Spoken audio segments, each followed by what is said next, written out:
Oi, tudo bem por aí? Esperamos que sim, 2024 já chegou, hein? Está na ordem do dia e desejamos que ele seja maravilhoso para você e toda a sua família. E vamos logo para o primeiro programa do ano. Lula dá continuidade ao que vinha fazendo em 2023 e sanciona a Lei de Diretrizes Orçamentárias com vetos polêmicos a emendas aprovadas com folga pelos parlamentares. Guilherme Boulos, do PSOL, desponta como o preferido para a Prefeitura de São Paulo. E Partido Comunista faz chacota e piora ainda mais a polêmica com relação a Israel e a Palestina. São alguns dos destaques que preparamos para você nesse nosso primeiro programa do ano. Acompanhe com a gente.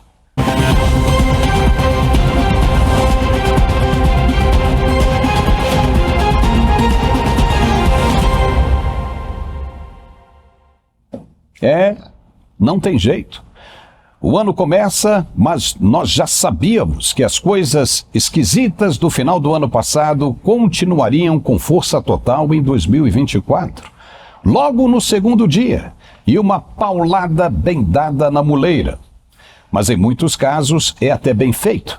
Para aqueles que não acreditam no que veem, não adianta falar ou mostrar, então é bem feito mesmo. É bem feito sim, para aqueles que acham que tudo não passa de conversa fiada de internet ou rodas de redes sociais.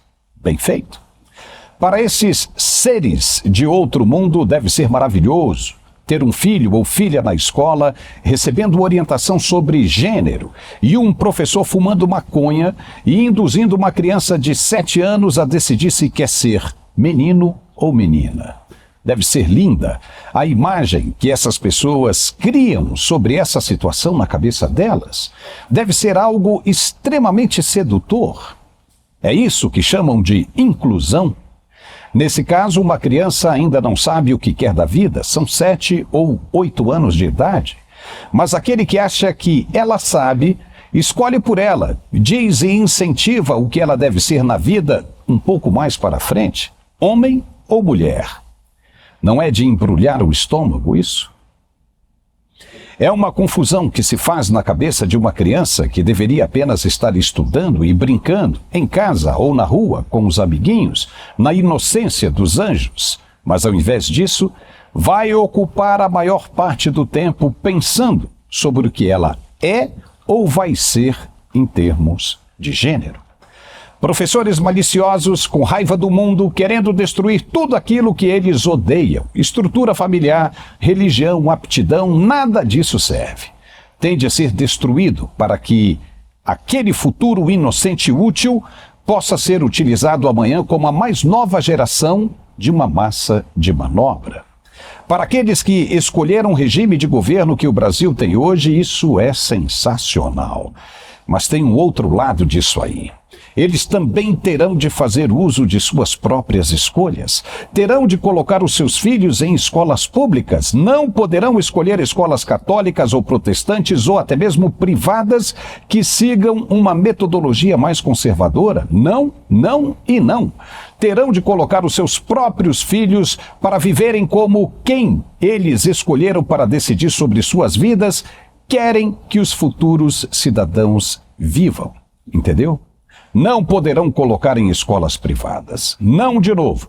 E tem mais uma coisa, interrupção do direito à vida. Essas pessoas devem achar isso sensacional. Falam que é uma questão de saúde pública porque mulheres morrem ao fazer abortos clandestinos ao invés de terem mais cuidado justamente com seus parceiros na hora em que estão copulando, tendo relações sexuais irresponsavelmente.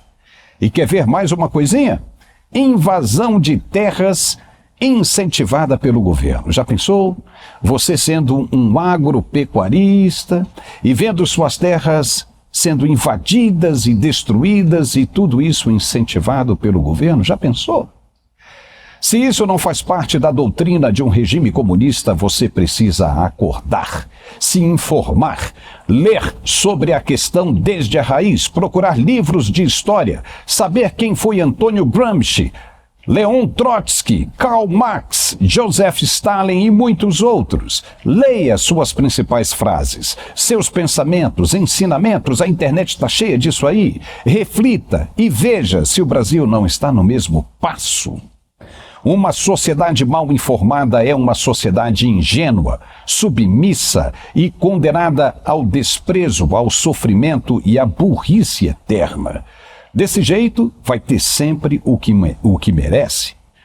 De novo, só para esclarecer a questão do aborto, já tem legislação que trata do assunto. Qualquer iniciativa que saia desse escopo é irresponsabilidade de quem está no risco de uma gravidez. Existem métodos anticonceptivos, contraceptivos, que se faça uso deles. Pois nesta terça-feira o presidente Lula sancionou e publicou no Diário Oficial da União, logo no segundo dia do ano, a Lei de Diretrizes Orçamentárias com vários vetos. Um deles já era esperado, mas ainda se tinha alguma esperança, pois a emenda foi aprovada com larga margem pelo Congresso Nacional no finalzinho dos trabalhos em dezembro agora.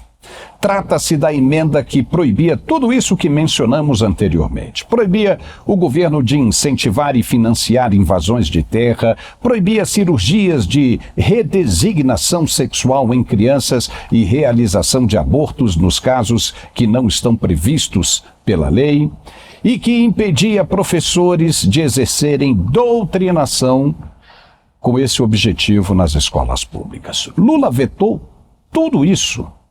Pois é o que o governo dele queria e ainda quer mudar todo um conceito secular de um país tradicionalmente religioso, cristão, cheio de fé, porque a fé te faz acreditar em algo melhor que vem depois. E esse depois pode fazer com que você não atenda os desejos deles agora. Eles precisam que você seja a força deles nesse momento e não busque esperanças depois em outro alguém. Papo furado, esse de tirar todo mundo da pobreza e miséria. Estiveram no poder por mais de 14 anos e não fizeram isso. Houve apenas um pequeno intervalo de um governo e meio, no caso Temer e Bolsonaro, que só procuraram minimizar o estrago feito por eles. No final do governo Dilma, por exemplo, mais de 14 milhões de brasileiros estavam desempregados. Só para que você possa ter uma ideia bem rapidinha, Israel tem hoje 9 milhões de habitantes. Era como se quase duas Israel estivessem sem emprego, vagando pelas ruas do Brasil em uma recessão monstruosa, recorde, que muitos se negavam a enxergar. No fim de semana, conversando com uma conhecida, ela me disse que o irmão dela, que é uma pessoa de curso superior, trabalhador da Caixa Econômica Federal e que supostamente deveria estar bem informada, ou bem informado, porque no caso é o irmão dela, disse não acreditar na realidade que terminou o governo do PT no fim da era Dilma. Disse não acreditar também que o país hoje já sofre com um déficit maior que 200 bilhões de reais. Não. Mesmo o próprio governo admitindo isso. Mas para essa pessoa tudo não passa de conversa fiada de redes sociais. Que nada disso está acontecendo, que nada disso é verdade e que o Brasil está indo de vento em polpa e que Bolsonaro foi um anticristo que destruiu o Brasil.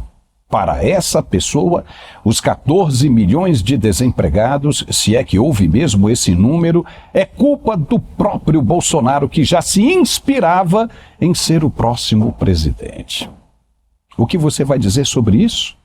É impressionante, o país está cheio de gente assim e só agora nós conseguimos descobrir. São pessoas que nasceram para puxar carroça com tapadeira nos olhos e que se orgulham de ser assim. Foram enfeitiçadas e que gostam do feitiço. Para essas pessoas, o Brasil que consideramos bom é ruim para elas. E o que elas querem é o que nós consideramos ruim. É difícil de imaginar que existem seres humanos assim. Será mesmo que somos da mesma espécie?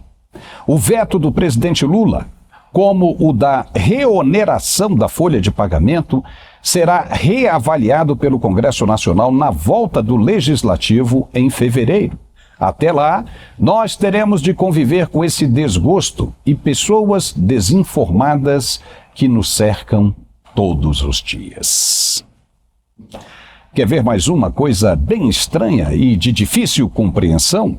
Realmente não dá para entender o que se passa na cabeça das pessoas, ou pelo menos nós temos de tentar entender o que elas querem e o que elas entendem como bom, como próspero e desejável.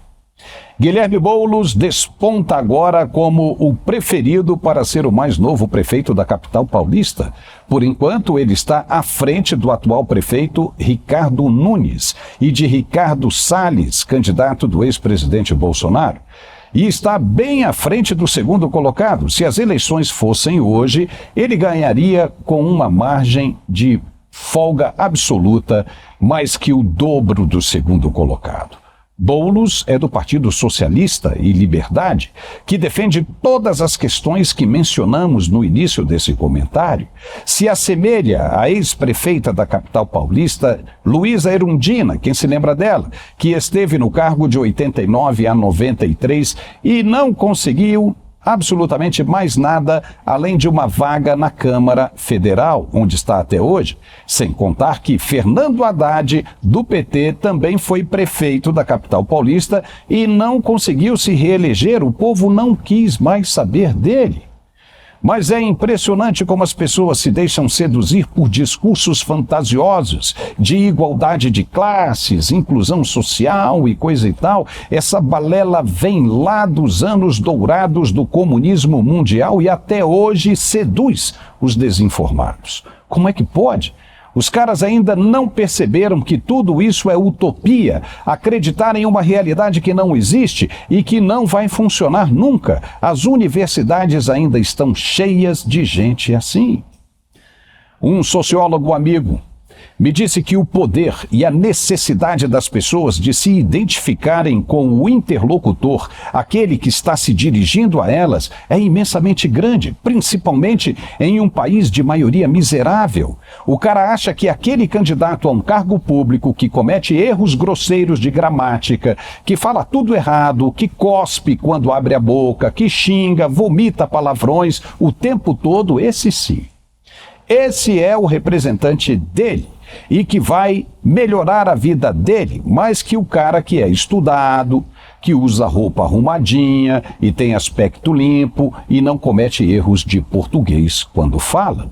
Por ser assim, diferente do que ele vê no espelho, ele acha que esse cara arrumadinho não será bom para ele e coloca no poder um cara ferrado que nem ele, e que quando terá a chance de mudar de vida e abocanhar fortunas inimagináveis pela primeira vez, não vai querer, não vai pôr a mão, vai se recusar, vai dizer não à mamata e vai pensar naquele que o elegeu.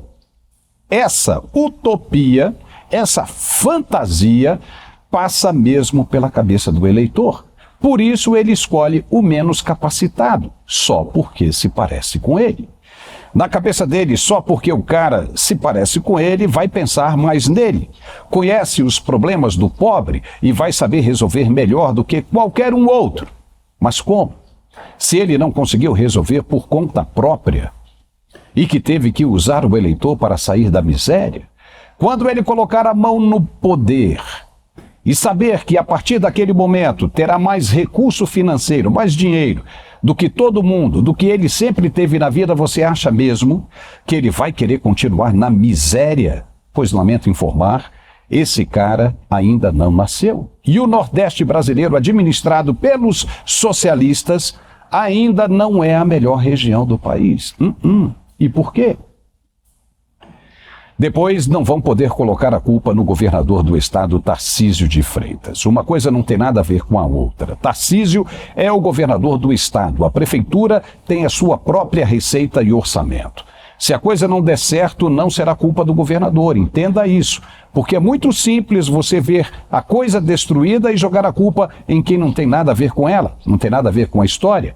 Problemas estruturais como segurança, transporte e saúde da capital paulista é exclusivamente de responsabilidade da prefeitura e de quem você escolheu para prefeito. Entendeu?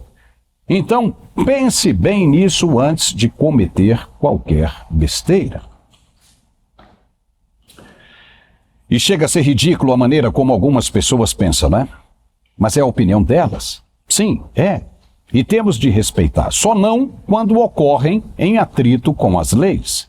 No caso de Israel, deve-se tomar muito cuidado para não cair no antissemitismo, coisa que o Partido da Causa Operária, um troço aí insignificante chamado de PCO, parece ignorar completamente. Nesta terça-feira, o partido soltou uma charge bem horrível, criticando as ações de Israel no conflito com o Hamas. A charge mostra um soldado se referindo a um superior, dizendo que matou todes. Vê se pode. O texto principal faz referência ao Estado democrático, entre aspas, de Israel, porque mata todes, sem definição ou preferência de gênero. O partido não faz nenhuma menção aos ataques terroristas que também mataram todos os israelenses, como provocação. Para esse partido, isso foi permitido, mas a reação do ofendido, do agredido, que é o caso de Israel, é totalmente proibida. Tem de aguentar calado, mesmo com criancinhas sendo fritadas vivas em fornos com altas temperaturas, como aconteceu. Isso parece ser normal para esses imbecis que publicam esse tipo de pensamento. O PCO já disse que é 1000% a favor do Hamas. Então, por que não vai para lá, meu filho? Defender e lutar ao lado dos extremistas? Junta um pessoal aí, pega um aviãozinho e se manda, vai reforçar o time de terroristas na faixa de Gaza. Quem sabe não se consegue o que eles chamam de liberdade da Palestina? Vai lá, rapaz. Ao invés de ficar no Brasil só na hipocrisia, mostra que é valente e que tem força de macho alfa. Vai lá. Se você não é chamado em uma conversa, para que vai se intrometer só para aparecer? O que o PCO, é até difícil de falar esse nome, tem a ver com a questão da Palestina, com Israel? O que o PCO tem a ver com essa questão? Palestina e Israel? Por acaso está mandando dinheiro do fundo eleitoral para financiar os terroristas? Me diga, está? Se não, por que não fica calado, não fica quieto e longe dessa batata quente? No fim de semana ainda teve o caso do jornalista Breno Altman, fundador do site Opera Mundi, que falou besteira também e está sendo agora investigado pela Polícia Federal e também pelo Ministério Público Federal por comparar o povo judeu a ratos. Como é que pode isso? Será que estamos precisando de mais um dilúvio para varrer todo esse tipo de ódio do mundo? Breno Altman disse, abre aspas, podemos não gostar do Hamas, discordando de suas políticas e métodos, mas essa organização é parte decisiva da resistência palestina contra o Estado colonial de Israel. Relembrando o ditado chinês, neste momento não importa a cor dos gatos, desde que caçem ratos, fecha aspas. Lamento, mas esse cara aí não é judeu não, como ele afirma que é. Nenhum judeu vai pensar assim, dessa maneira, de jeito nenhum.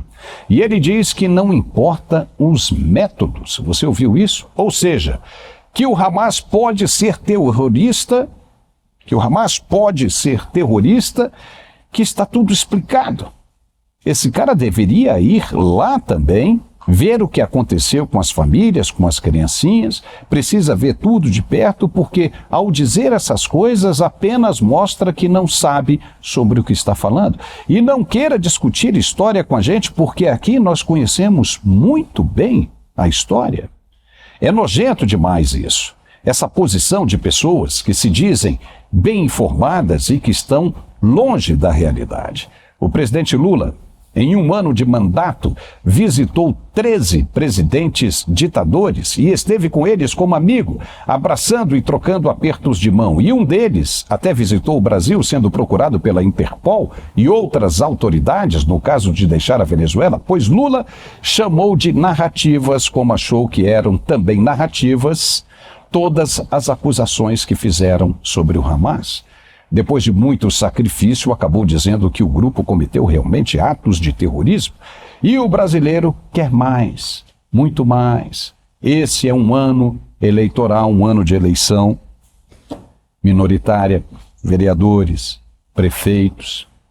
E nós vamos ver como ele, como o eleitor, vai se comportar mais uma vez. Vamos ver. Ficamos hoje por aqui com esse comentário nesse nosso primeiro programa do ano. Não deixe de compartilhar, por favor. Um grande abraço e desejamos mais uma vez um feliz ano novo para você e toda a sua família e que dê tudo muito certo. Muito obrigado pela companhia e amanhã tem mais. Até lá.